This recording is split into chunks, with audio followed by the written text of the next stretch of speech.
So last week, the only thing we didn't go over was securities laws, which is okay, and typically how the semesters go. So I'm going to start by going over the securities conditions when it comes to raising funds, and then we're going to go into the review. Let's go. So we're going to start with the security laws and how they pertain to marijuana investments. Okay. Brief history of securities laws. Do you guys remember what happened in 1929? The stock market crash. It propelled us into what we know as the Great Depression.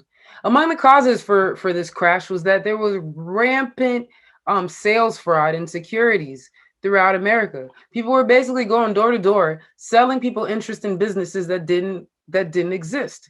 You know, selling people a piece of a bridge that's not really being constructed. Things along those lines. Needless to say, people lost confidence in those kinds of investments where they would just hand their money over to someone and had no say over how the money was being handled. And in order to kind of fix this, Congress organized a hearing to find a solution. And based on the hearing, they passed the Security Act of 1933. In 1934, they established the SEC, the Securities and Exchange Commission. There are some English words that whoop my ass, yo. Like, just because my accent isn't heavy, it's still a struggle sometimes. All right, let's go. So they established the SEC, and the reason they exist is to enforce these newly passed securities laws. And it was to ensure that they could promote stability in the markets and protect investors. So the main purpose of these two laws is summarized as follows. So companies that publicly offer securities for investment, and we'll talk about what a securities means, must tell the public the truth about their business, the securities that they're selling, and the risks involved in investing. People who sell trades like brokers, dealers, and exchanges, they must treat investors fairly and honestly, putting investor interests first. All right, summary of securities laws. So what's unlawful? It's unlawful to effect any transaction with any security, right? Remember, keep that word security. What is it, Laury? I want you to be thinking that.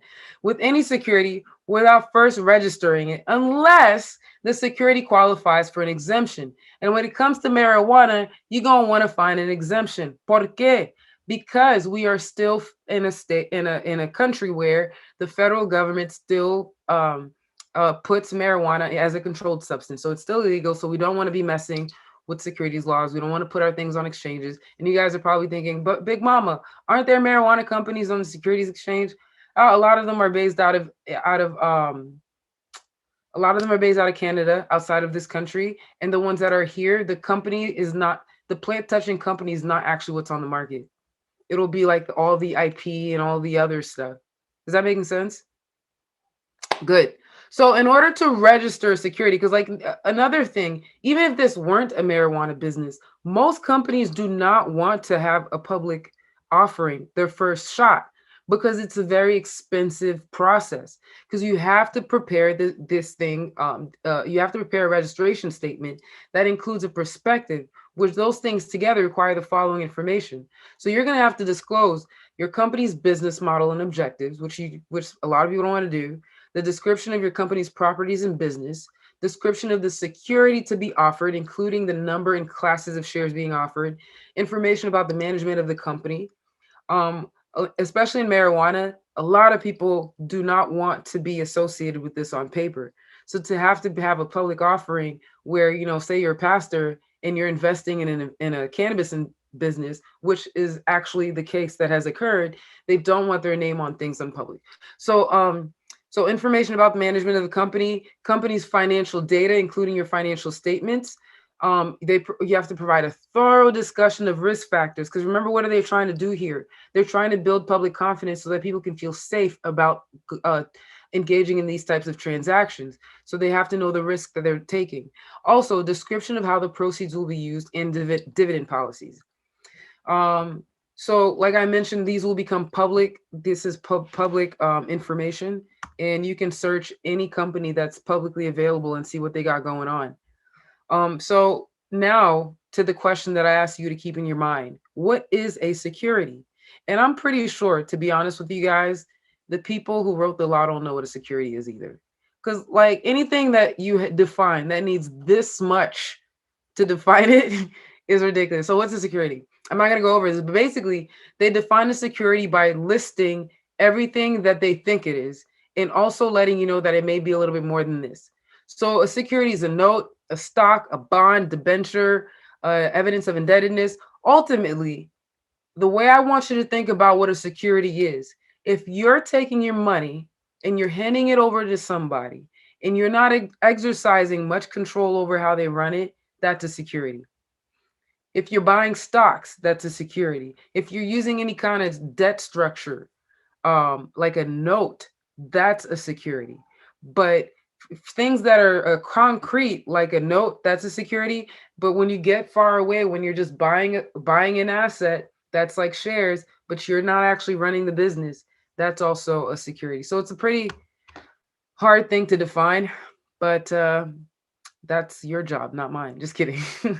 All right, moving on. Registration exemptions. I talked about that you don't always have to register your securities. And so how you do that, it has to fall under an exemption. And there are a few exemptions: private offerings to a limited number of persons, offerings of limited size, intrastate offerings, and securities of municipal, state, and federal governments. But the one that's really of utmost importance to us are those little private offerings. So let's talk about the private offering rules that that are most frequently used in this industry. All right. So the first one we're going to talk about is Rule 504. And what this rule allows you to do, it allows the issuer is the person that is giving the stock, giving the interest in the LLC or whatever it is in exchange for the money, allows certain issuers to offer and sell up to $1 million of securities in any 12-month period. These securities may be sold to any number and type of investor, and that's important because when we get to the other rules, there are some restrictions as to the type of investors that are permitted to participate. But here in Rule 504, any number and type of investor, and the issuer is not subject to specific disclosure requirements. Generally, these securities under Rule 504 are restricted risk securities, meaning they can't just offer them to people without first registering them. Got it? And also be mindful, Rule 504 does not preempt state registration. Massachusetts has its own requirements, as do other states. So you have to go to the states to figure out what their securities laws are. All right, Rule 504, 505. So in Rule 5, so remember, Rule 504 allowed you to borrow $1 million, right? It was $1 million within 12 months. So you're thinking about a small grow. You're not building a cultivation facility here. With this amount, you're probably going to get a retailer at best, maybe like a 500 square foot grow, but you're not getting much. But now say, you need more money and you need it within that 12-month period. You want to do cultivation for a small 5,000 square feet cultivated. That's what maybe 5 million gets you. So you want to do that. So what this allows you to do, you're allowed to raise up to to sell up to $5 million of securities in any 12-month period, with limits on the types of investors who may purchase the securities. An issuer may sell an unlimited number of to accredited investors, but not more than 35 non-accredited investors. At this point, you're like, Big Mama, what's an accredited investors? You only told me to take corporations. I didn't get into securities. I know, my bad. All right, let me get into it. Accredited investor. It's any individual who has an income that exceeds $200,000 or $300K if you have a spouse in each of the prior 2 years, and reasonably expects the same for the current year, or has a net worth over $1 million, either alone or together with a spouse, excluding the primary residence. Y'all following? So basically, you accredited if you got money, if you got coins, as the kids would say. All right, because they're assuming if you have money, you're not going to you're pretty savvy to get the money, is what they're assuming. Okay. Now, if the issuer sells its securities to non-accredited investors, the issuer must disclose certain information about itself, including its financial statements.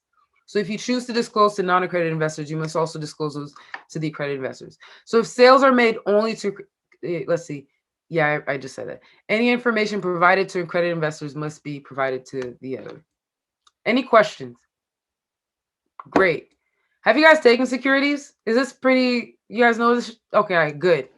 Now, Rule 506B. Let's go. The difference between Rule 506B and Rule 505 is Rule 506 is for the sophisticated folks. Just kidding. It's not. It's by sophisticated. They're really talking about the ability of the individual to have an appreciation for the risk they're about to undertake. So with this rule, you can raise an unlimited amount of money. Isn't that amazing? Now, this is where you're talking about your 100,000 square foot grows, your 40,000 square foot grows, anything above 5 million. An unlimited number. It's similar to Rule 505 in that you may sell to an unlimited number of accredited investors, but not more than 35 non-accredited investors. But here, unlike Rule 505, these non-accredited investors have to be financially sophisticated. In other words, they have to have sufficient knowledge and experience in finance and business matters to evaluate the investment. The sophistication requirement can be satisfied if you have a representative. So if you are a rich dummy, you can hire a smart friend to help you. Okay? I know I'm not supposed to say that anymore. They say no to bullying, but whatever. Okay. As with Rule 505, if non-accredited investors are involved, the issuer has to disclose certain information about itself, including its financial statements. If you do not want to provide those financial statements, do not include non-accredited investors. You feel me? Got it. So if only selling to accredited investors, you have the discretion as to whether you're going to disclose to investors those financial statements. This is a nice little chart to summarize it for you. So we got Rule 504, Rule 505, Rule 506. So in Rule 504, you can raise $1 million within 12 months to any type and any number, no disclosure requirements. Rule 505, you can raise up to 5 million within 12 months. You can have an unlimited number of accredited, 35 non-accredited. If offered to non-accredited investors, meaning financial statements, you got to provide them to. If you have non-accredited investors, you have to offer them financial statements. All right. Next, Rule 506, the one for the big guys with the big dreams, or the big gals with big dreams. Equal opportunity here. All right. Unlimited accredited, right? 35 sophisticated, non-accredited. And also, you guys, shout out the pinky. Okay, I got to stop real quick. I don't care what your political movement is. You know, I don't really care about politics. I'm independent. However, what I care about is my sorority. And my sorority sign is the pinky. And if you guys don't know that my sorority sister is currently vice president, I just want to throw that out there, that AKAs are the best sorority. Okay, let's go. Move. All right, moving on. If offered to any non-accredited investor, you must disclose. Yo, who let me teach this class again? You must disclose. You must disclose financial statements to your if you have non-accredited investors, you have to provide financial statements. If you don't want to provide financial statements, don't invite them to the party. Okay. All right. Let's get into our review, you guys. So the way we're going to talk about this is how would you walk through a licensing in Massachusetts if you wanted to start a business. So if you're going to start a business, the first thing you kind of want to do, and this in no particular order, is you want to choose your marijuana business type, right? You want to find out what business you want to start. So let's start. I'm going to pull up a chart that I created that I've shared. Have you guys been on Blackboard? If you haven't, that's okay. But I want you to know that I've uploaded a bunch of documents that with regard to your final and a lot of extra things that I think might help you. So take a look and let me know if you have any questions on the materials that I put up there. But this chart is in Blackboard currently. So let's start with the first marijuana type, cultivator, indoor or outdoor. So there are two types. You got to be indoor or outdoor. Although outdoor really is a terrible option because it's difficult to get products to pass testing. And a lot of times people end up using them to make extracts and infusions.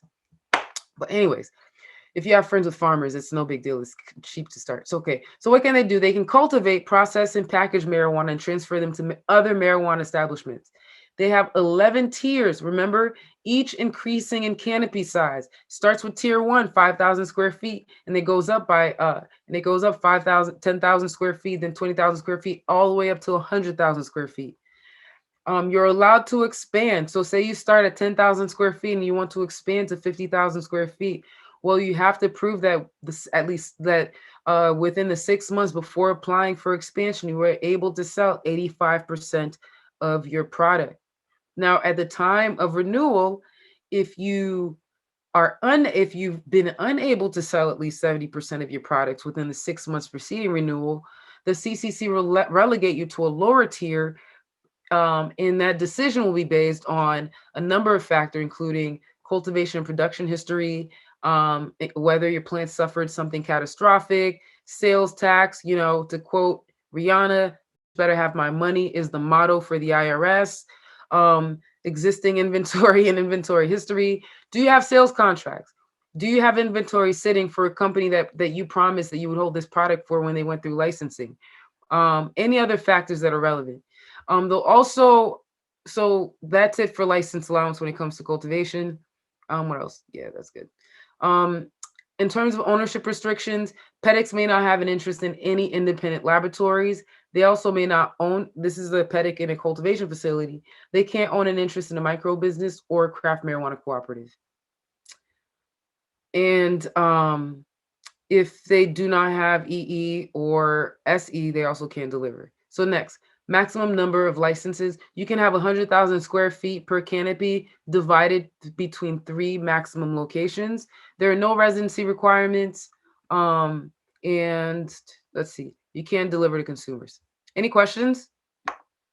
You're like, Big Mama, I got this. All right, next, product manufacture. What do? You obtain, manufacture, process, and package marijuana, and you transfer it to deliver to other marijuana establishments. In terms of ownership restrictions, you can't have an interest in a testing lab, micro business, or craft marijuana cooperative. A product manufacturer is capped at 3 locations. You may not deliver or transfer to consumers. There is no cap on yearly production amounts. So you can make as much weed as much edibles or infused in topicals as your heart desires, or as much as you can sell. They're not going to relegate you to any tiers. So that's really cool. So edible marijuana products have to adhere to dosing restrictions and labeling and packaging. Next, marijuana retailers. What are they? We're talking about the storefront retailers, the brick and mortar retailers. They allow you to sell directly to consumers in other marijuana establishments. What you cannot do is sell directly to consumers or allow them to consume directly on that property. A PEDIC in a retailer cannot have a financial interest in a laboratory or a micro business.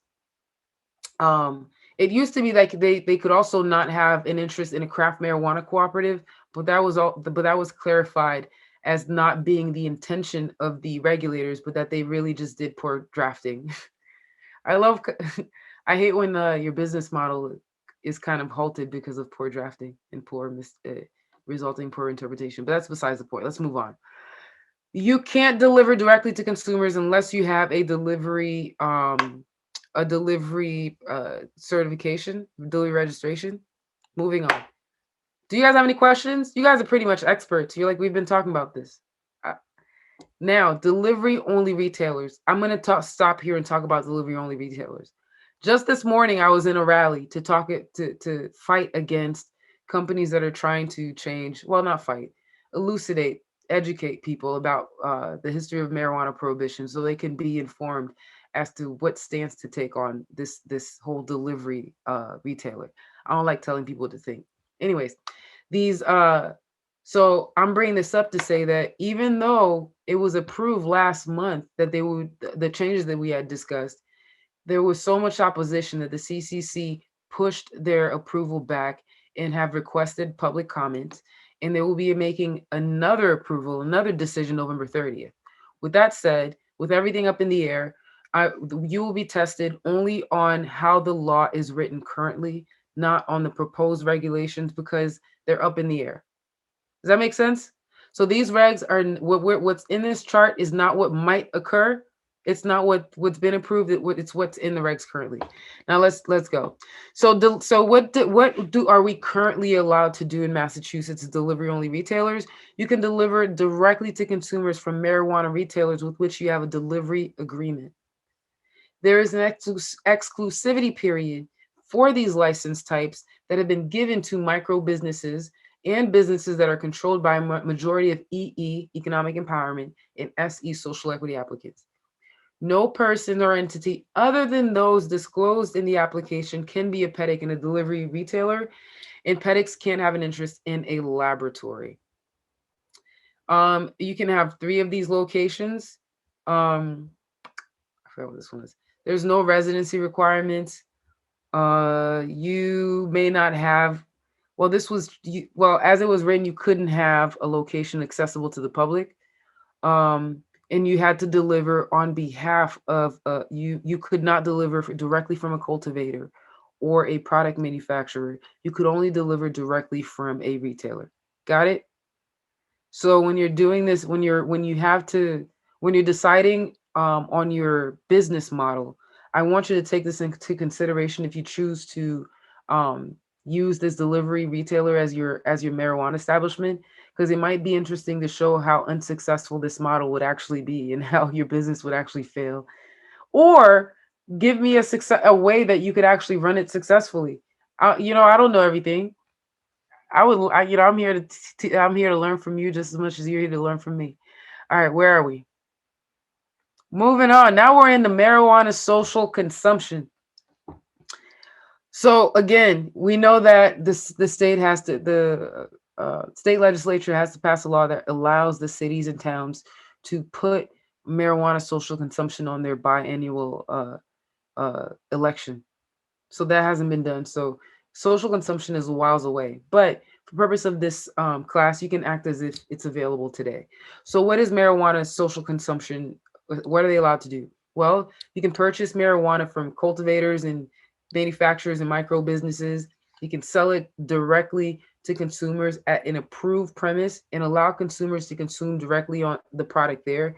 Obviously, the consumer cannot take the product out of that location because they're not a retailer, and the CCC does not like people to have fun. Um, just kidding. One day Hoffman's gonna see these and he's gonna be like, "Big Mom, what's wrong with you?" All right. Brick and mortar social consumption establishments may sell marijuana products and allow consumers to consume on premises. There is a 24 month. I started updating this and I realized that I want to keep it as if, because I don't want to switch things up yet. But there's a 24-month exclusivity period to EE, SE, micro businesses, and craft marijuana cooperatives. PEDICs may not have a financial interest in laboratories. You can have up to 3 of these locations, although I don't know if you have noticed, but marijuana delivery retailers are counted as one retailer. So when we're talking about the no hoarding rule, you're only allowed to have 3 locations. So you have to split that up between your brick and mortar and delivery only retailers. I'm bringing this up because marijuana social consumption might also fall into the category of a retailer, which might limit the different businesses that you're permitted to have. You might have to decide, I might do one of each, or I might forego consumption and just be a vendor for them. So these are some of the considerations you might want to make. But you can have 3 of those locations. Currently, the social consumption program is set up as a pilot program with 12 municipalities permitted to participate in brick and mortar establishments. You can't sell to other marijuana establishments. And like I mentioned, you can't allow people to take it off premises. Micro businesses. The micro businesses, we're back to what I like to call the BOGO category, the buy one, get one free category, which is, first, you have the micro businesses and you have the craft marijuana cooperatives, which I like to call the macro business. So the micro business is a co-located marijuana establishment that is either a tier 1 marijuana cultivator and or marijuana product manufacturer. I will note this has changed, but the approved regulations before as the regulations stand right now, your marijuana establishment has to be in one location. With the new changes, you can have a separate location for cultivation and a separate location for product manufacturing. Does that make sense? All right. And because you're a micro business, you can apply for a delivery only retailer. You may not be a PEDIC in a social consumption license. Um,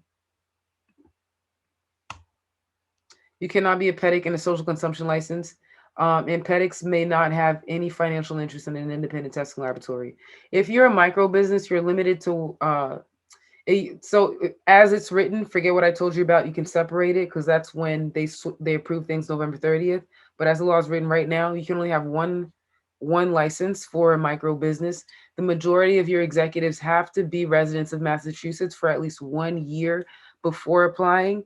You can't deliver directly to consumers unless you're also a delivery only retailer.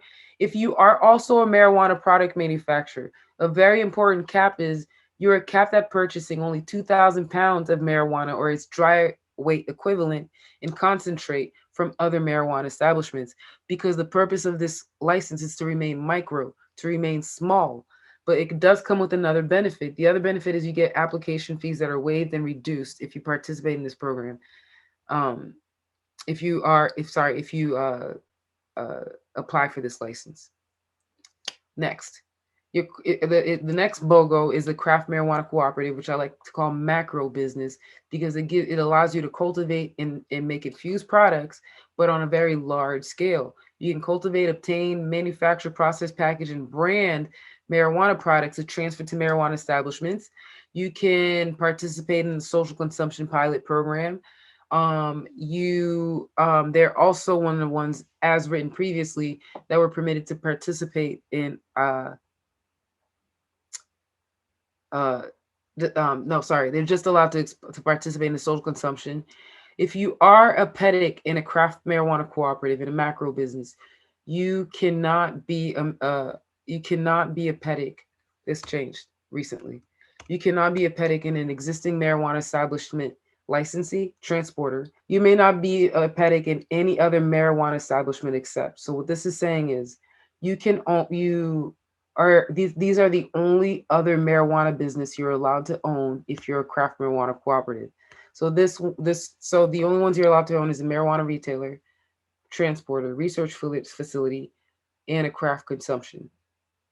What are the other ones you can't participate in?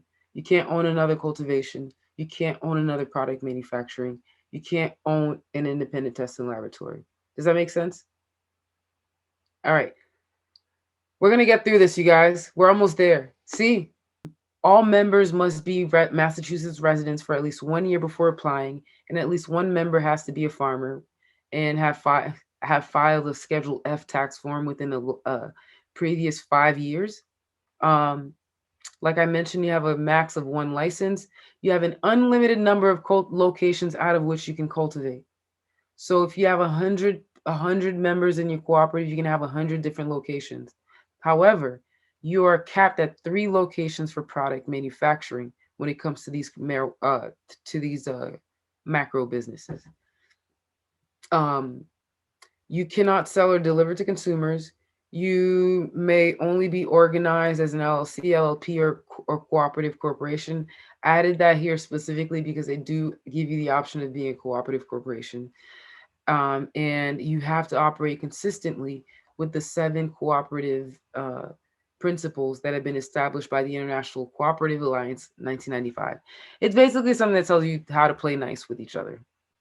Any questions? Good. Trucking along. Moving on to transporter. It's one of my favorite licenses. I always think of this license as, the person at the dance that really didn't get any play, but then after high school they went and they changed, and now they're the pretty girl to dance. That's the third party transporter license. The reason most people don't care about it is because the Massachusetts market is not saturated yet, so we're not seeing the value. But what does this allow you to do? So there are 2 types of it. There's a third party, meaning that you are just a random person. All you want to do is be a transporter. You don't want to run any other marijuana businesses. And there's an existing licensee. That is, if you already have a marijuana business, like you have a dispensary or you have a cultivation facility, but you also want to provide this service on behalf of other marijuana establishments. Note that you, as a marijuana business, can transfer your own products. You don't need to have somebody else do this for you. So what this license allows you to do It allows you to warehouse marijuana products in a form and manner determined by the CCC. And it also allows you to transport marijuana to B2B to other marijuana establishments. The reason why I think this is a game changer of a license is because it allows you to be a middleman. It allows you to curate the best products in the state and deliver it directly to consumers. When the market is saturated and filled with crappy products, it's going to be really difficult for people to find really great products. So if I know I can go to XYZ transporter and they have, say for example, I'm throwing a name, they have cookies, they have uh yeah, Major Bloom. Let me throw myself in there like I'm a big deal. But they have all of us in there, okay? Right? You want to go to them as opposed to just going from company to company, testing out the products for yourself. It could save you a lot of money. So I really think these licenses are valuable, and there aren't many of them in the state. And I know for a fact that the CCC supports all businesses, all companies that are going for this. All right, let me stop selling the transporter license and move on. So what you can do is sell directly to consumers, and you can transfer to marijuana establishments, but not directly to consumers. Next, two license types: the testing laboratories. So there are two types. There are independent testing laboratories and there are standard testing laboratories. The independent testing laboratory is a laboratory that tests the products for marijuana establishments. The standard testing laboratory is the Takashi laboratory, and that's a laboratory that they hire to figure out whether the independent testing laboratory is conducting their test accurately and to snitch if they are not. And that is what their job is. So no executive or member may be a pedic in any other marijuana establishment. So you have to be committed to this line of business. But one peep gang, this is the only business, one of the few where you can actually get service from other states. A lot of companies are growing hemp. A lot of companies are growing CBD products, and you can technically ship across state lines. So you can get companies to ship their products to you across state lines to test for their hemp and CBD products. So it's not just THC. So if the THC is giving you problems, there are other alternatives to testing. If you're a testing laboratory, you can't sell or deliver to consumers, obviously, and you can't keep the products. You can't even sell to other marijuana establishments. So you're very limited here. And then the other license type that I think is very slept on is a research facilities license that allows you to cultivate, purchase, or otherwise acquire marijuana for the purpose of conducting research regarding marijuana products. Now, I don't know if you guys know this. All the marijuana businesses that are cultivating or making edibles that do not have a research facility cannot test their products. They literally cannot take the gummy and put it in their mouth because the CCC does not allow you to consume cannabis on marijuana establishments. And this is, I think I might have told you guys this, but the secret is don't go around snitching and telling the whole world. But what people do in the industry is they will go somewhere, take a gummy, put it in their pockets and walk away and go home with it. And that's how they test whether the product works or not. I think that's messed up, but no one asked me. So if you want to bypass that, or if you want to smoke yourself on your property, just kidding, you need to have a research facility license. Okay. Any questions? Bueno. So this chart is up on Blackboard. I think I made some changes to it while we talked. I think I'm gonna remove it and upload this. Okay, let's go back to the review. Do you guys feel like you know this? Now you're going through this. It's like, duh, yeah, I'm getting it. Right? I told you guys I would take you home. Big Mama always does that. All right. So now you and your team said, I'm going to pick X business type. What's your next step? So when you're choosing, you finish choosing your business type. Another thing you want to talk about, and we talked about this, we just talked about this, tax considerations, right? When you're deciding what business you want to get into, and even when it comes to choosing your business type, taxation is a big deal because we know about IRS code 280E, and it prevents you from receiving deduction or taking credits for your ordinary business related expenses. And normally you can deduct expenses under section 162. Not here. It allows marijuana businesses to deduct their cost of goods sold. When it comes to marijuana retailers, that is the price of marijuana and marijuana products, including certain deductions for inventory. Okay. So things are expensive, you guys. I just got a price for a liter of distillate. Do you know how much a liter of distillate costs in the state of Massachusetts? $25,000. So I'm not infusing my own. I'm not making I'm not making my own extractions. So I have to buy extractions from these other companies. 25 to 30K in Massachusetts. If anybody here in their mind said you're getting robbed, you're right. But that's okay. It's the industry we're in. Let's go. All right. Normally businesses can deduct. Okay, they can deduct. So that's your cost of goods sold. Cultivators and product manufacturers have a little bit of a break, right? Because the cost and expenses associated with the production of marijuana, including labor and materials, are the cost of goods sold. They're included in considering the cost of goods sold. So you can deduct your employees, electricity, all those things, which you can do in marijuana retailers. So when you're trying to figure out what do I want to do, you might think, a marijuana retailer might cost me $500,000 to $1 million to get off the ground. But once I open, I'm making $1 million a month, but I'm taxed at about 70%. But here, cultivation, I'm going to get my license. I'm not going to open as quickly. You know, it's going to take me about 10 weeks at least to get some products out of that to dry and do all that stuff.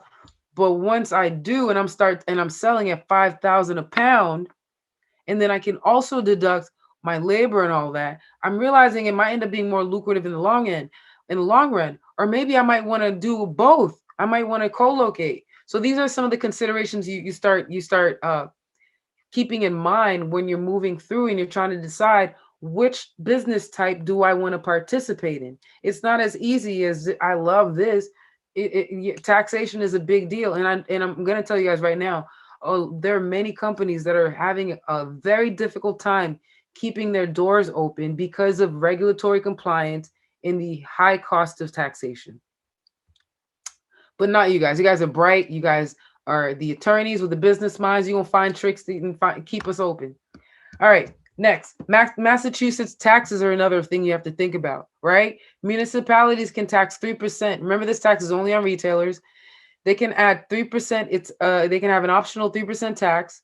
There is a 6.25 sales tax that the state has. There's a 10.75 excise tax and an optional, like I mentioned, 3% tax that's applied to retail. So you're looking at 20% tax. When you add the direct impact fee, you're at 23%. Okay. And I don't mean to be anything, but like there's a pro and con to everything. The Republicans are in power. That means that our tax rates are going to go up. When Trump was in power, the corporate tax rate dropped down to 21%, and I think it was like 35 or 30-some%. And I actually changed my business structure because of that. I went from being a S corp to a corporation because it was safer. I didn't have to take the risk of a partnership kind of model anymore. Does that make sense? But with the Democrats coming into power, I'm not sure whether they might come up to 47%. You know, I don't know. Who knows what's going to happen? But these are all things you have to think about. Okay. And this is why it's important to take corporations, because I'm talking about S corp, C corp. You guys know all the benefits in how they could help or harm you with each structure. And take taxation, federal income tax. All right. That's the last thing I'm going to scream at you for now. All right. Second step. What's the second step? So you have your business type. You thought about the tax considerations that are going to impact that business type. Next, you have to choose your business structure. And like I was mentioning, the business structure you choose is going to be dependent heavily on taxation, right? Because that's one of the biggest things you're trying to shield yourself from. You're not just shielding yourself from liability, from your employee slipping or somebody like getting sick off of your product. You're also protecting yourself from the IRS. Okay, so like let's get into your business organization. Now I know you guys took Biz Corp, so I don't have to go into this too deeply, but remember, in order for you to be a marijuana establishment in the state, you have to be a domestic corporation. You can't pull up from California and think that your LLC is going to work there. You have to file and register with the Commonwealth. The Commonwealth basically allows most kinds of limited liability um, forms. They don't allow sole proprietorship with good reason. You'd have to be nuts to be a sole proprietorship in this system. All right, so let's go briefly over corporations. You guys already know shareholders own the shares of the business. They're the owners. They appoint the board of directors who basically set the basic goals of the business. They're going to lay out the foundation of what the business is going to accomplish. Once the board of director does that, the board of director then has the executive office, the CEO, the COO, your financial officer, your marketing officer, who are then going to be the body that actually affects what the board of director did. So if the board of directors says we're going to open a marijuana shop in Rainham, then the CEO actually goes out and hires the group and starts getting that work done. Does that make sense? Okay, that's how that happens. And in a corporation, um, we're going to talk about taxation down there. A limited liability company, same thing. You have members instead of shareholders, and you have managers instead of board of directors, but it acts the same way. Difference between a LLC though, LLC can be manager managed or member managed, meaning that either the shareholders act as the board of director or you appoint independent you appoint independent managers to do it, or you can be the manager yourself. We don't need to go over LLPs or cooperative corporation. We can to dive a little bit about cooperative corporation only because it matters to the macro business license. A cooperative corporation is a special kind of entity for worker cooperatives. Basically, it's an employee-owned cooperative corporation. So these corporations, they require the cooperative to state in its article of organization that it's chosen to be governed under the statute. So that's how you elect to be a cooperative corporation. And like a C corp, these corporations can create different classes of stock with different rights and responsibilities. But no shareholder can have more than one vote in the operation, regardless of the number of shares they own. And no person may be accepted as a member unless employed by the cooperative. Does that make sense? So the whole craft marijuana cooperative is designed to allow a lot of people to build wealth together and not having somebody come in and control them. All right. Now we were talking about taxation. Corporation, you already know they get taxed twice, right? You get taxed on the corporate level, the corporation itself gets taxed, and when you get issued your payment and your dividends, you get taxed there. But if you are a partnership or an LLC or an S corp, you actually pay tax once. Your taxes get reported on your personal taxes, and you pay them personally. Does that make sense?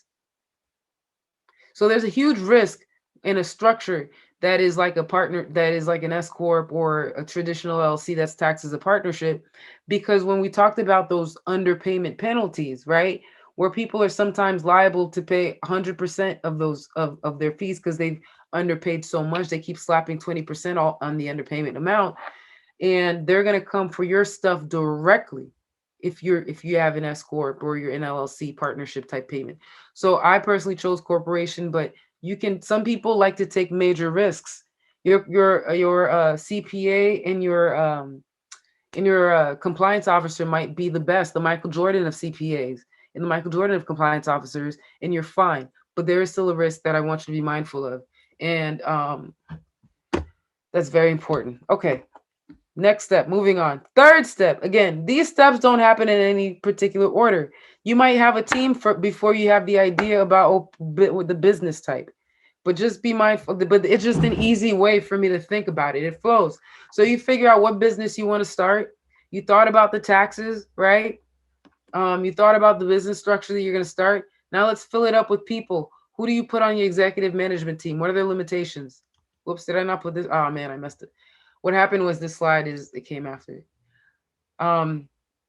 Here it is. So your executive management team, who are required members? Now, I don't like to call them required members because it's not a statutory requirement. It's more so of a business requirement.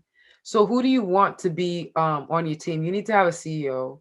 Now, you don't need to, but if you want to run a business successfully, you want to have a CEO. You want to have a chief operations officer or someone who's going to be in a position to operate the business for you.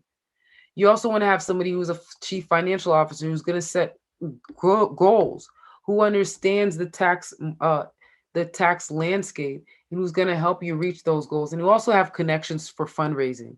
You want somebody who has a big network and so if you have to raise funds to expand, you can go to that person to do that for you. And that person, sometimes they're CPAs, sometimes they're just people who are very experienced in raising funds and doing equity raises. Next, you also want to have your chief security officer. The reason why I say this is more so on the local level. Every time you go talk to a municipality, the police department, the fire department, they're always going to want to talk to your chief security officer. So it's not the CCC's requirement, although they want you to list who's going to be responsible for it. But it's really necessary. It really is important on the local level. Other optional members you might want to have are community outreach director. You might want to have a chief marketing officer, especially knowing that you can barely market in this state, and a chief legal and compliance officer. I actually should put the compliance officer in essential members. All right. In order for you to be a member in this group, when you're trying to put your team together, can everybody be a member of your team? No, right? Everybody can't participate. Why? There are some qualifications. First, everyone has to be 21 years old. Okay. I literally went to TJ Maxx and the sales clerk was so excellent. I tried to poach her on the spot. I was like, "How old are you?" She said she was 20 years old. I was like, "Damn." I took her card. I'm like, "Call me on your birthday." Because when you find them, when they're good, they're good. All right. But she wasn't 21, so she couldn't get hired. But you have to have no criminal disqualifications. Now I'm going to go over this. It might take a few minutes, maybe 5 minutes. We're going to take to talk about these qualifications because it's important, especially you guys. After you take this class, anytime you talk about cannabis law, people are going to come up to you and say, "Yo, dude, I have a friend. He has this record. Can he participate? I have this friend. He did this back in the day. Can he be an owner?" And I want you to be able to answer those questions, or be a lawyer. Say, like, pay me a small retainer. I'll get that. I'll get back to you in an hour. And jump on a call with them and make your money. However you want to do it. You can do it for free. If the cash is low, you can charge them. But this is something you can actually do and help people as a consultant, not as a lawyer. Actually, being a lawyer is too difficult in this space because you can't split your fees and it's hard for referrals. But we can talk about that later, okay? Talk about it later. So mandatory disqualifications. So when the CCC is thinking about disqualifications, they're thinking about the time at which the disqualification exists. So here, if during the time of application, you have an open or unresolved criminal proceeding, the disposition of which would lead to a felony conviction, excluding those based on marijuana, that is a mandatory disqualification. Okay, you cannot apply until that's resolved. Also, if you have open unresolved marijuana business-related violations, whether they occur in Massachusetts or other jurisdictions, so that's mandatory. But that only happens if it's at the time of application. You are indefinitely banned, mandatorily disqualified indefinitely if you have a sex offender registration, you have felony convictions, including felony weapons violations involving narcotics, felony violence against a person, felony involving fraud or theft, and felony drug excluding for marijuana. In addition, you're mandatorily disqualified for conviction for distribution of controlled substance to a minor. So you can't ever participate in the industry for any of those. Now, there's also something called a presumptive negative suitability determination disqualification. Mad words. What does that mean? It means that you have a presumption of disqualification if you have any of these. And this factor is these disqualifications are indefinite, meaning if you ever have these, you will always have a presumption that you're disqualified. They can actually be overcome by proving that, you're not a bad person anymore, right? All right. So what are these? Non-felony weapons violations, including firearms involving narcotics, firearms crimes, felony convictions, certain felony convictions, multiple crimes of operating under the influence, specifically 2 offenses within a 10-year period, or 3 or more offenses within any period of time. a presumptive negative suitability determination disqualification that's present. Um, so open unresolved marijuana license or registration violations in open professional or occupational license cases. Does that make sense? Good. Um, so if 5 years before you apply, these are more presumptions. And this presumption it's for anything that happened 5 years before you apply. So if you have multiple criminal complaints that separately would not result to a determination of suitability, but taken together, it shows that you're likely to have a pattern of harmful behavior. You have a presumption of negative suitability. Crimes of domestic violence, including violence of an abuse but not limited to violence of an abuse prevention restraining order, that that'll provide you a negative suitability determination. And optional. The reason why I put optional here is the CCC may find a presumption of negative suitability if the applicant or licensee's prior action posed or would likely pose a risk to public health or safety. All right, the last one I'm going to is it the last one? Yeah. The last one we'll talk about is mandatory disqualification. So if in the previous 5 years you did any of these, you are banned from owning a marijuana business. So you have marijuana registration violations in Massachusetts or other jurisdictions. Um, you have your license revoked, or your renewal was denied, or similar action was taken in Massachusetts or another jurisdiction, or you you have previous actions that would pose risk to public health and safety, etc. All right. So if in the 5 previous years you were intentionally selling vape pens with that were contaminated, for example, you'd be disqualified. All right. So when they're making when the CCC reviews suitability, they will consider the following factors to determine whether somebody is actually suitable or not suitable. So they're going to look at the time of the offense, or the time since the offense or incident. Like if you robbed somebody 50 years ago and you haven't robbed a person since, you should be fine. Okay, maybe not rob, because I get such a felony against a person, but you get what I'm trying to say. So age of the subject at the time of the offense, again, if you were 12 years old and now you're 47 since this thing occurred. The nature and specific circumstances of the offense.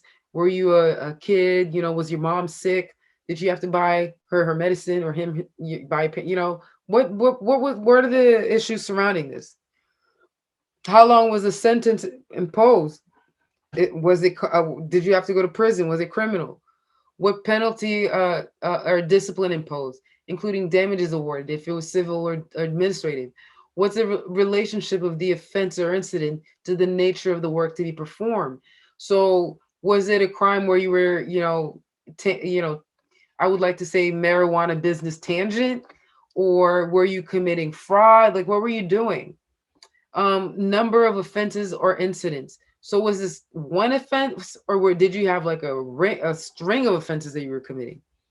Whether offenses or incidents were committed in association with dependence on drugs, from which you've since recovered. This is important because, as many of us know, with the opioid crisis and the crack epidemic, people do things that they would not normally do when they're under the influence of drugs. And if you've since reformed your life, you shouldn't be penalized for those actions, is what they're saying. Okay. And so that's why that's there. Also, if criminal, any relevant evidence of rehabilitation or lack thereof will be used to make this determination. All right. Any questions? You guys are not combing through your head to find out which friends you can come through. You guys are like, yo, I know Donnie. Donnie did some shit back in the day. Donnie can't come. But, I see you. All right, you guys. Another thing you have to remember with your friends. So they have to be 21. They can't be disqualified from participating. And also, don't let these presumptions scare you. Fight them. And if you ever have somebody who needs help, Vicente Cedarberg, they do pro bono on this particular kind of work. So let me know if you run into this. But I guess you can call me too. I guess I just delegated that to somebody else. Where are we at? So you also have to go through training. You have to go through responsible vendor training, and you have to go through 8 hours of that training annually. And we just talked about so that this right here, the fourth step, see this? Imagine it was right here. Fourth step right before here. Because now we're in the fourth step, you guys. The first step was what? Choose your marijuana establishment. Second step, you got to consider taxation, business organization. Then we went into your team. Okay. Now we're talking about raising funds, because you just have your business. You have your business model in mind. You know what you want to do. You want to go for this license. And again, like I said, there isn't any specific order, because you might want to go and identify the real estate that you have available to you before you start going off and looking for money. But I know people who raise money with an idea.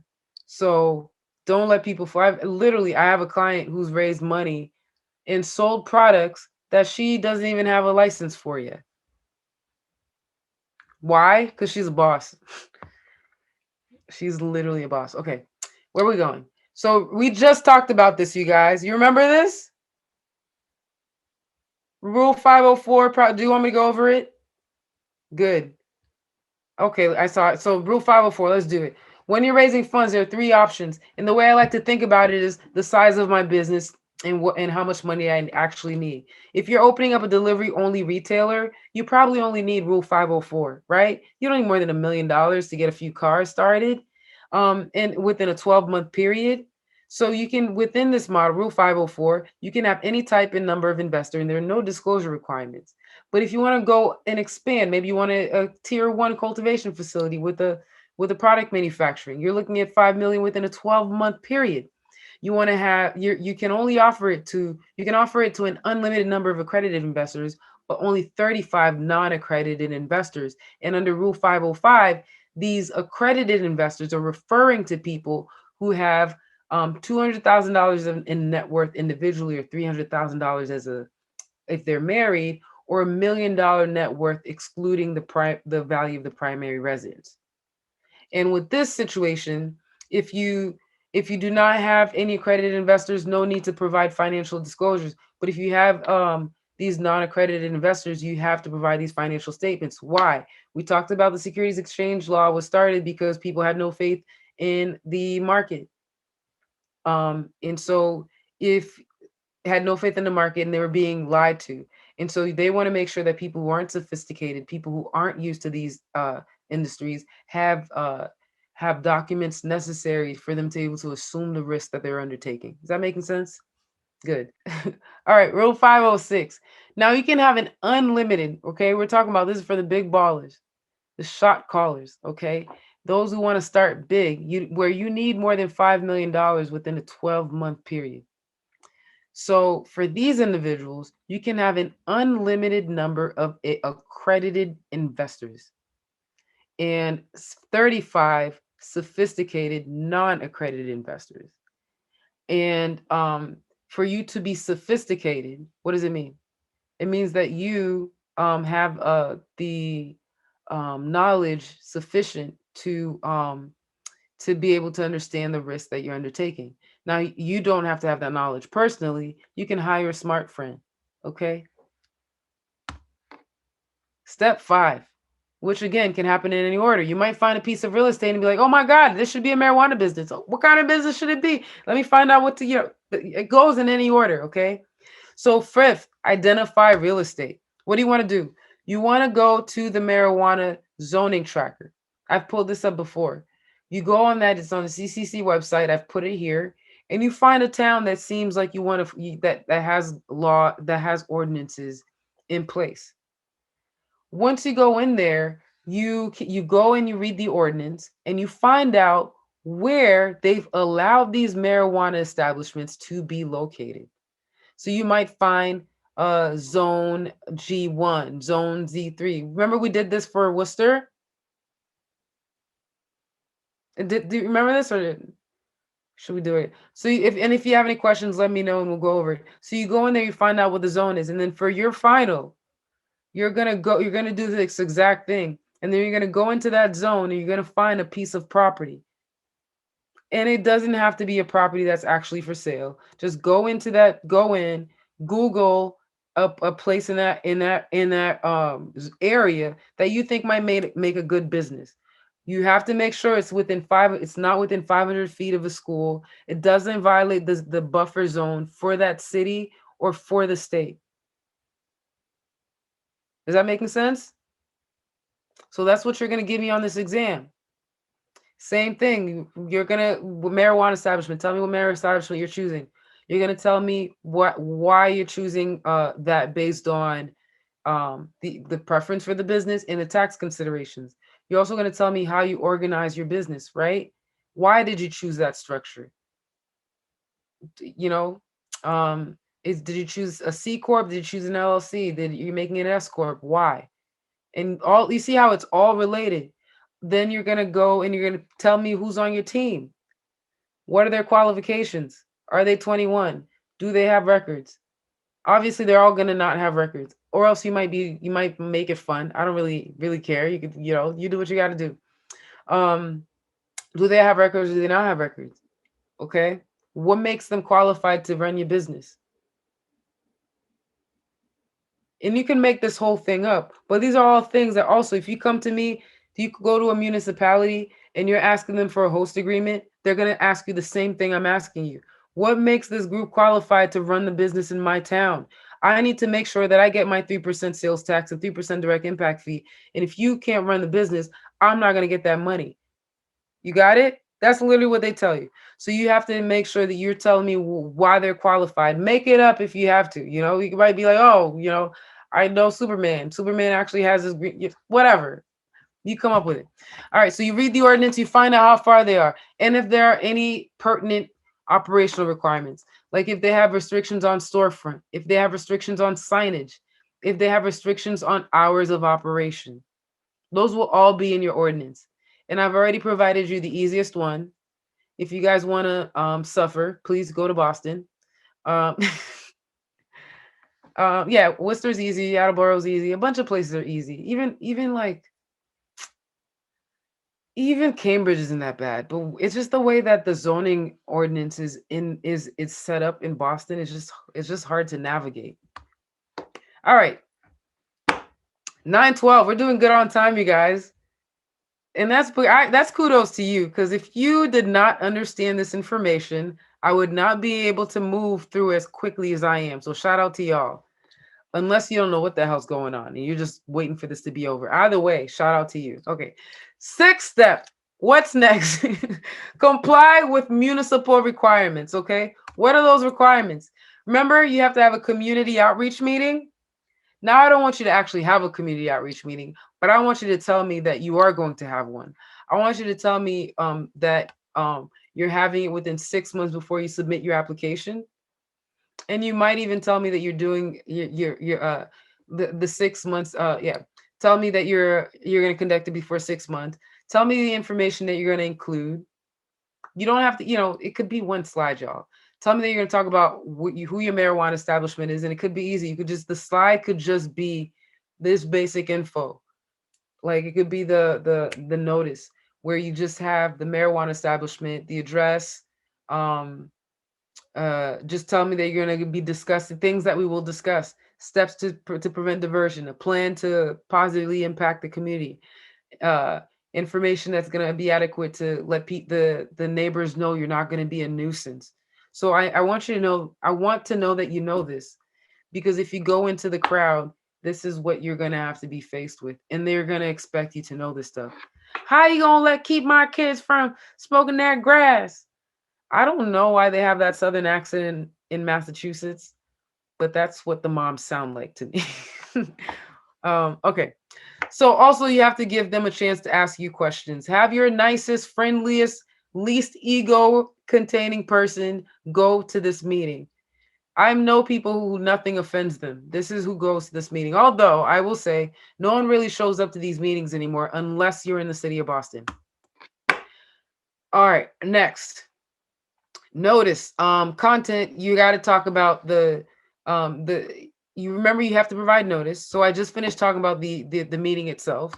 So the meeting you have to provide notice. The content of this notice, you have to include the time, place, and subject matter of the meeting and the proposed addressed. You have to know that you need to provide notice at least 14 calendar days, and it has to be published in a newspaper and filed with the town clerk. So what I want you to do is tell me what that newspaper is that you're going to file it in, because every city or town has their own. For example, in Boston, you have the option of filing of publishing it in the Boston Globe or the Boston Herald. In Worcester, it's the Telegram or Gazette. And so every single city or town has their own local newspaper, and that's what you have to use for whatever city or town you're using. And also, you have to give at least 7 calendar days. You have to mail the notice in to the abutters. So you mailing 7 days. Publishing in the newspaper 14 days. Got it? All right. Moving on. Community host agreement. We've talked about this ad nauseum, right? You're tired of it. Big Mama tired of it too, but let's keep going. So what's the host agreement? What do I need you to know about the host agreement, right? Because I just told you what I need from the community outreach meeting. Not much. You want me to summarize it for you again for the community outreach meeting, because there were a lot of parts. Do you feel like you have a sense of what I need? Perfect. So the community host agreement, I need to know the terms that are going to be just basic terms. Are you going to have an impact fee?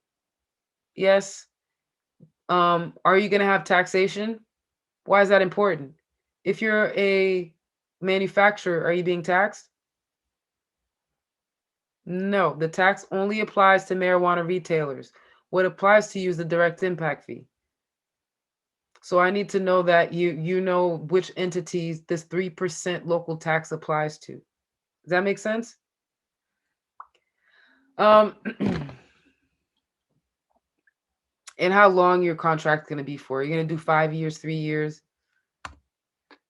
Operational requirements. These, you don't need to talk about them in the class because it'll bore the crap out of everybody. But you can just include them for me to know that you know this stuff. Okay. And what I mean by you don't need, it's a little boring. I don't need you to put this list of operational requirements that apply to your business. Like, I don't need you to read it out to me. All I need you to include it in there and say, these are the policies and procedures that apply to my business. Okay, Laury, we're going to have written policies and procedures. We're going to have policies to train our employees. We're going to have requirements for handling marijuana, labeling and marketing, labeling of marijuana products, packaging. And I need to know that you know what you need. Got it? But I don't need you to bore the class with this, because can you imagine 5 groups? Written operating procedures, marijuana establishment. You guys aren't going to sound like that, right? All right. So for operating, so you need written operating procedures. Marijuana establishment agent training. Y'all need to be trained. Handling marijuana. I need to know. I need to know that the marijuana needs to be handled safely. Again, you can talk about it briefly, but don't spend too much time. But sometime that I want you to spend some most time on marketing and advertising. Not most time, but like, just if you're going to spend a couple minutes discussing it, I'm interested to know how you guys what creative solutions you have to marketing in the state, because it's so restricted.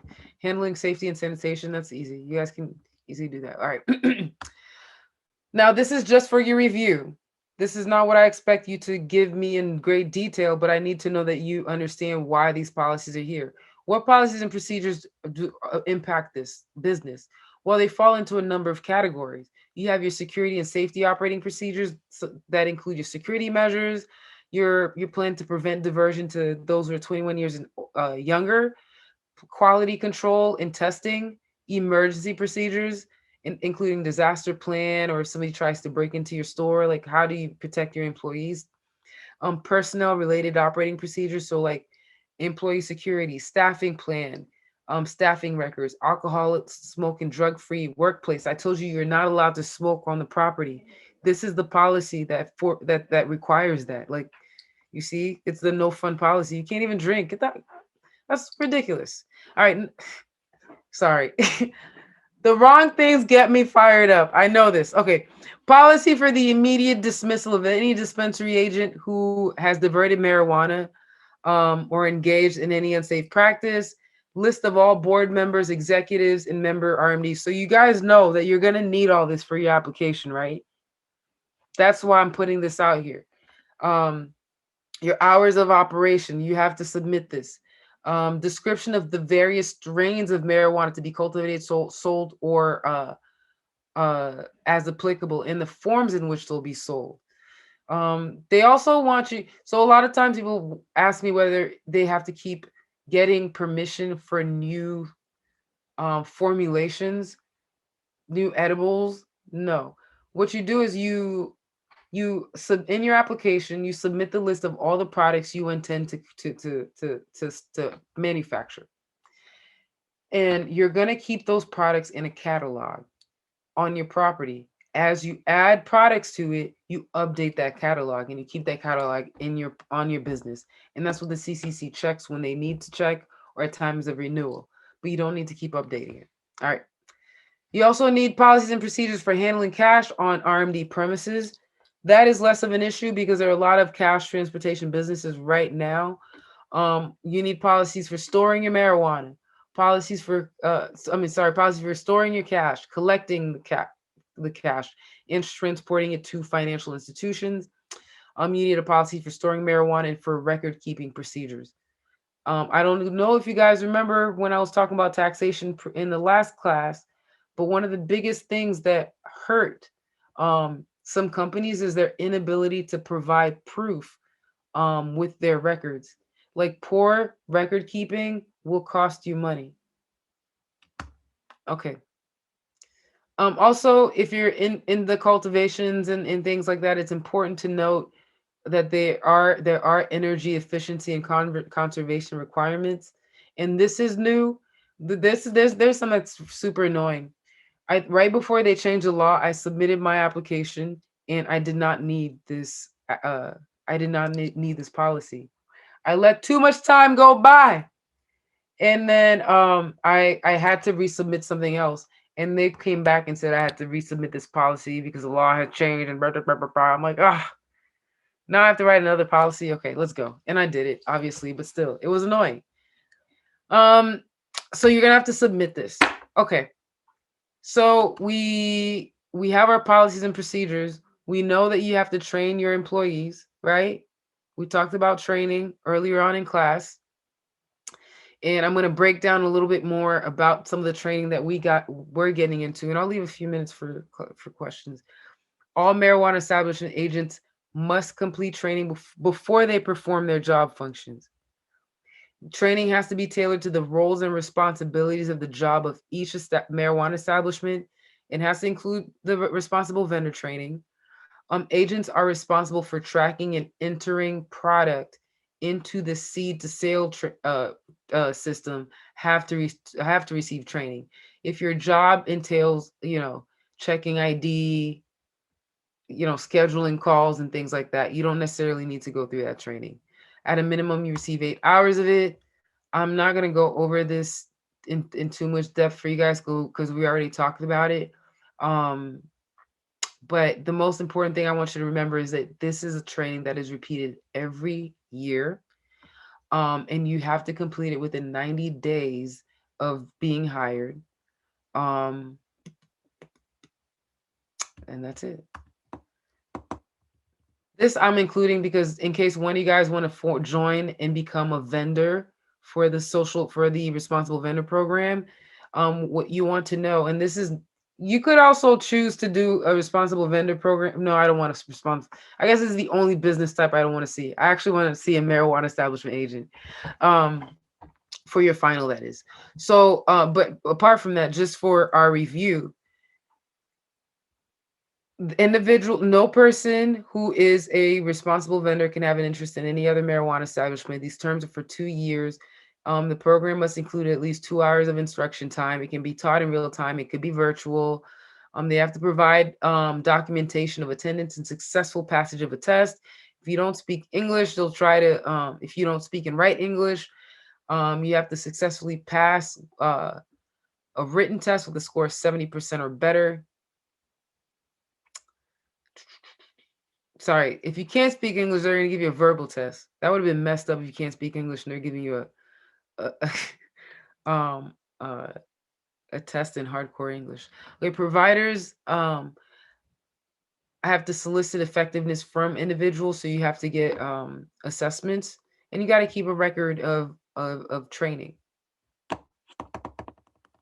And this is what you're going to be taught. We talked about this previously. They're going to talk about marijuana's effect on the human body, um, uh, scientifically based evidence on the physical and mental health effects, all based on the type of marijuana product, the amount of time it takes to feel impaired, the visual signs of impairment, recognizing signs of impairment, um, diversion prevention and prevention of sales to minors. How do you prevent that? They're going to train you on how to comply with tracking requirements, which is extremely important, and acceptable forms of identification, how to track fraudulent forms of ID. And they're going to teach you key state laws and rules affecting owners, managers, and employees. All right. Boom. So now, continuing the review, I do not need you to talk to me about handling marijuana safety and sanitation. This, okay? Bueno. But for you guys to know, marijuana establishment agents are treated like food handlers. Um, um, any marijuana agent whose job includes getting in contact with marijuana or non-edible MIPs, meaning marijuana infused products, including cultivation, product production, or packaging, they're subject to requirements of food handlers specified in reportable diseases, surveillance, blah, blah, requirements. What this is, all this little 105 CMR 300 is, it's basically the requirement for ensuring that employees who are sick um, do not transmit infectious diseases. So it's basically a set of regulations requiring you to, for example, inspect your employee to ensure that they're clean, to ensure that they're well, to kind of look for signs that they may not be feeling too sick, too well, and to send them home if it's something that you feel might be infectious. And it's also about washing hands and doing all these kinds of things, but most of it, it's about isolating illness, ensuring that illness does not spread through um, through employees to consumers and other people. Does that make sense? All right. So marijuana establishments have to conform to sanitary practices. Agents working directly in contact with marijuana um, have to maintain adequate personal cleanliness and wash their hands. I mean, especially in these times of COVID, this is like a no-brainer anymore. Things that you need to be mindful of are water supply. Your marijuana establishment's water supply has to be sufficient for your operation. This is particularly important for cultivation and any kind of infusion that requires a lot of water, like if you're making drinks and things like that. Any private water source must be capable of providing safe water that's sufficient to meet the establishment's need. You have to have adequate plumbing. I mean, these are all things that you're going to have operating procedures in an inspection will be conducted to ensure that you're complying with all these requirements. They're going to come in and check your physical facility and check your fixtures to see if they're maintained in sanitary conditions. They're going to check to see if you have hand washing facilities. They're going to look at where they're placed, whether they're convenient. They're going to look at whether you have towel service, like to make or suitable drying services. They're going to go into your toilets. I know they're going to go into your bathrooms to make sure that they're adequate. They're going to look at your floors and your walls and your ceilings to make sure that they're the right material that's not going to encourage the growth of mold and a kind of things that you don't like. They're going to look at your lighting to make sure that your storage areas are safely lit, that your parking lot's well lit, that you're not putting yourself in danger because people can hide in crevices that aren't captured by you or your camera. All right? All of this is going to be observed and scrutinized. Waste removal. You guys already know, I believe it was a laboratory that had the misfortune of throwing out their marijuana in an unlocked trash container. And you know, no one told Big Mama, because I would have been in there too, but people found out and they were having a good time. um my mom would have been like, yo, you left your country to go dumpster diving for marijuana. They always got to throw that immigrant journey in your face. Like, you can't do anything immoral because of that journey. Anyways, not that dumpster diving is immoral, but um, contact surfaces. Like I was mentioning, they're gonna make sure that your surfaces are up to par. A lot of times, it's stainless steel. It's you have to make sure that you have materials that are not going to promote the growth of friends and critters that you don't want there. And also things that you need to be mindful of when it comes to processing leaves. Only the female marijuana plant is processed. Sorry, fellas. They're packaged in a secure area. It has to be well cured, free of seeds and stems. Okay. I think I talked to you guys about this before when I was listening to that Jaheim song when he said, if it comes in the bag, no stems, no steam, no seeds, no stems, no seeds. Okay, that's how he was talking about the love was so good. It was a bag of weed that had no stems and seeds in it. Every time I see that, I think of Jaheim. At this point, some of you guys are too young to know who the R&B god Jaheim is. Go ahead after class and go listen to some Jaheim. I'm moving on now. We got a few. Okay, I'm almost done. I'm proud of us. So it has to be free of contamination, dirt, and other foreign matter, free of mold, fungus, bacteria, um, prepared on stainless steel table, package in secure area. All right. I think we're in the last part of our review, and actually, this is something that I'm interested in hearing. I want to know how you guys are tackling the marketing, branding, and advertising restrictions in Massachusetts. So let me remind you what they are, and all I want from you is just to tell me how you're going to market your business, what channels you're going to use. You might, I might do events. I might partner with clubs. I might, I don't know what you're going to do, but I'm excited to see it.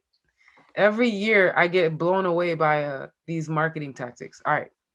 So let's get into it. What are you allowed to do? Let's start off with what the permitted practices are when it comes to marketing, branding, and advertising. You can have a logo that is used in labeling, in your signage, and other materials. Your logos cannot use medical symbols, images of marijuana, related para, or images that are appealing to those younger than 21 years of age, and cannot use any there's one of those words that'd be whooping my ass, colloquial references to cannabis and marijuana. They're like immigrant traps, yo. Like you thought you probably think I'm from New York until I hit you with that colloquial. Up, there goes the Haitian. It's fighting to come out. All right, let's keep going. Sponsorship of events. So marijuana establishments can sponsor charitable, sporting, or any similar event. Advertising, marketing, and branding in connection with these events, though, are prohibited unless 85% of the audience is reasonably expected to be 21 years of age or older, which is why I think clubs and nightclubs are the best places to market, because everyone there has to be 21. Also at casinos, but I don't know if the Encore would allow Big Mama to put up a couple signs. We'll see. All right. Can I have a table? Who knows? These are all ways you have to be creative when they restrict you. And I think the restriction kind of makes it a little fun too, because you have to think really outside of the box. Um, so also sample display. Marijuana establishments may display in a secure lock case samples of each product offered for sale. The only reason why you don't see having what they call the deli style, where you're allowed to go into the cannabis store and they pull out the product for you like a deli, you can go in and inspect it. The reason why you're not seeing that is not because it's not permitted. It's because of the finances and taxes. A lot of these companies are buying pre-packaged products so they can include the cost of the package and the cost of goods sold. Does that make sense? So if they buy it prepackaged, its cost of goods sold, it reduces their their taxes, and so they're selling you a bunch of prepackaged products. That's part one. Part two, we're not seeing deli models, and this is based off conversations I've had with some of my colleagues in the industry already, who wanted to do who actually started deli and change. It's because they can't check out as many people. There's a real bottleneck when somebody's sitting there like, can I smell the Girl Scout cookies? Sour diesel next, please. Like it slows you down. So companies actually don't offer deli style, but I'm gonna start off with deli style to see how it goes. People need to be a little bit more patient. Where are you going to? Why are you always in such a hurry? Where are you going? All right, let's go. Sample pricing. I told you I'd leave some minutes, but I also told you I might go over. So I made sure I was safe. Pricing. Before, pricing could not be advertised in certain municipalities except but now it's okay. You can talk about pricing on the phone. You can put it on your website. You can put it in your store. Reasonable marketing. A marijuana establishment may engage in marketing practices that are not otherwise prohibited. They can jeopardize the public health. An example of that would be marijuana cures COVID. That presumably would put the I can't prove or disprove that. It's not, there hasn't been tests done, but you can't say it does. And then people get sick because they think that they're curing their COVID, but they're getting worse. Okay. Welfare or safety of the general public. Do not promote diversion of marijuana to individuals of younger. So you do not want to take a Disney star and have them fake smoking and, something like that's not good. All right. You also have to include statements, please consume responsibly. And also these Buzz Killington statements, you have to include 2 out of these 5. This product may cause impairment. It may be habit forming. Let them know that it can impair concentration, which it also may help concentration. It also may help coordination. It might also help you make better decisions if you're less angry. But who am I to talk about this one? Do not so it has all these things that you have to choose 2 out of the 5 to include in there. You also have to include the statements about FDA and how whatever you're selling is not advertised. And if you, God forbid, get marijuana poisoning and have a good time, call 1-800-222-1222. All right. I've never heard of marijuana poisoning, but somebody did talk about this marijuana vomiting disease, but it kind of feels like propaganda.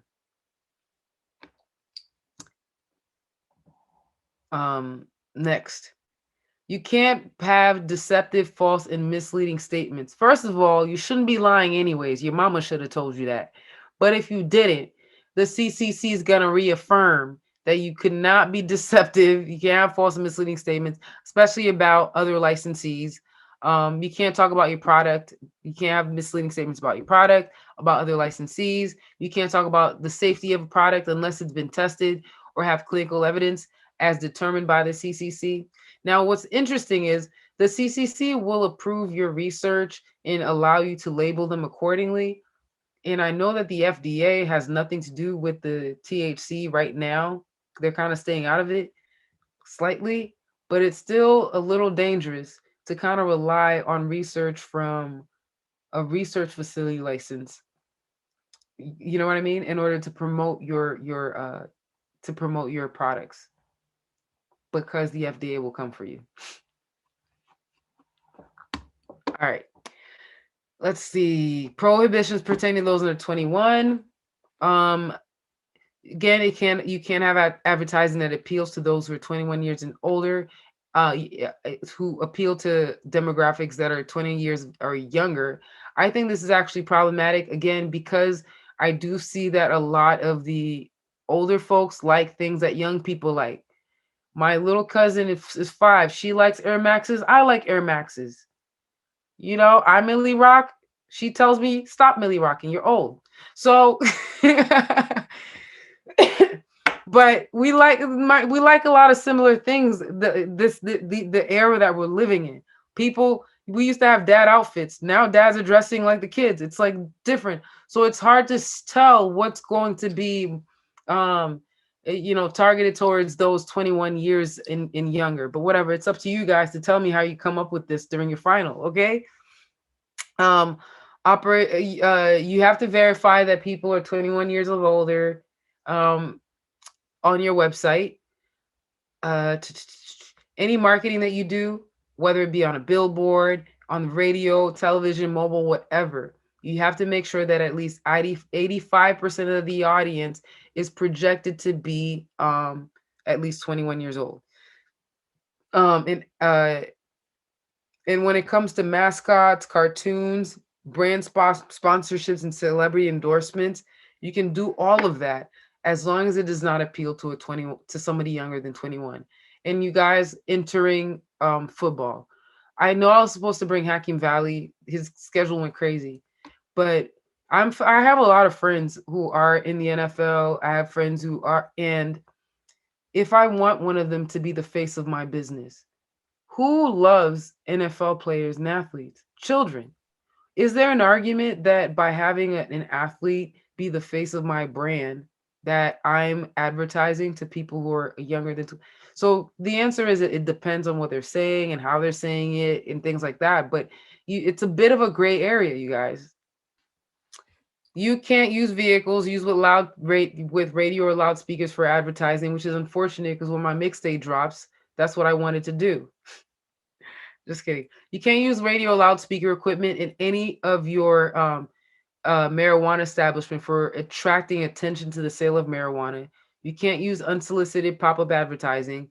You can't advertise improper or objectionable nature, including but not limited to the use of recipe books or pamphlets for marijuana products which contain obscene or suggestive statements.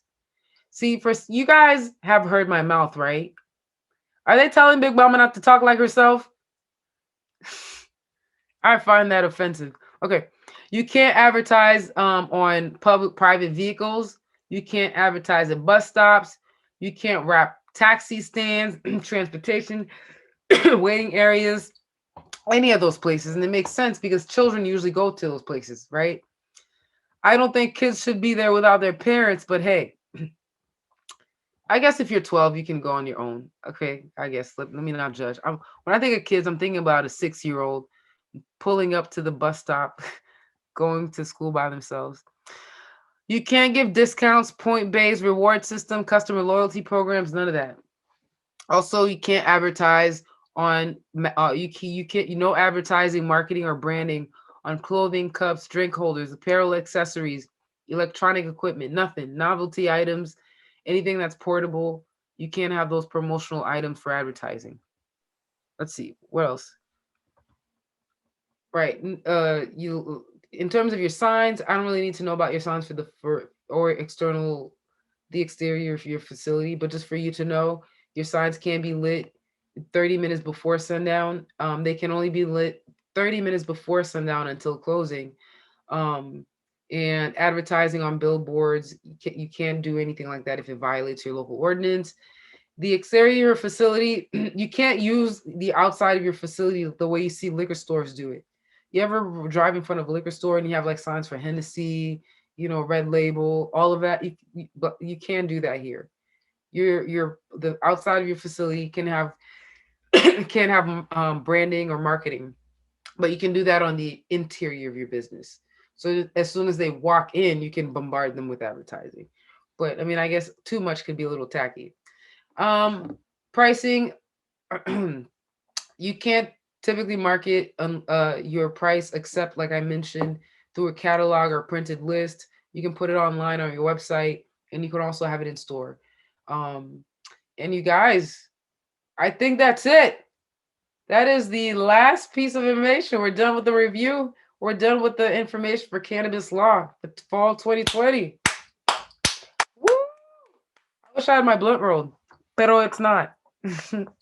But I'm super excited that I was given this opportunity to teach this class once more. I mean, my first time teaching it, I thought they wouldn't let me back because it was so unconventional, and I thought I was too easy on the students. They were going to be mad at me, but no, you guys keep coming back. But on top of that, you tell your friends to come, and that touches me deeply, and I really truly mean it. I do not want you guys to go off and be slaves for other people. I want you to be free, sovereign people. If you want to work for someone, it's because it's something you're passionate about, not because you're forced to do that. And so I'll be here. I gave you guys my phone number. It's in the syllabus. I'm gonna see you guys again next week. But please feel free to use it. If you ever need me, do not email me on that Suffolk email. You will not get a response. But text, call me. I got you. And also, Major Bloom is expanding and growing, and we have a lot of locations, like a lot. So we're gonna need a lot of help. So people who might want to do whatever you want to do, basically, we're open to it because you took this class. I know what you know. So that's open for Major Bloom. And some other clients of mine who need help. There's a lot of help. There's a lot of help that's needed in cannabis, you guys. So I think you're in a very good space. Again, reach out to me if you have any questions. And good luck with the rest of finals. Please do not stress out too much over this. This is 5 minutes. That should let you know how much information to put into this. Right? You have access to these recordings. You have access to my materials. I don't need to know that you memorize this, but you have the ability to go off in kind of know where to look. Gotcha, because the law is always changing. By next year, things are going to change again. The CCC is always making drastic changes. You need to just know the key parts to be able to know what to go look for.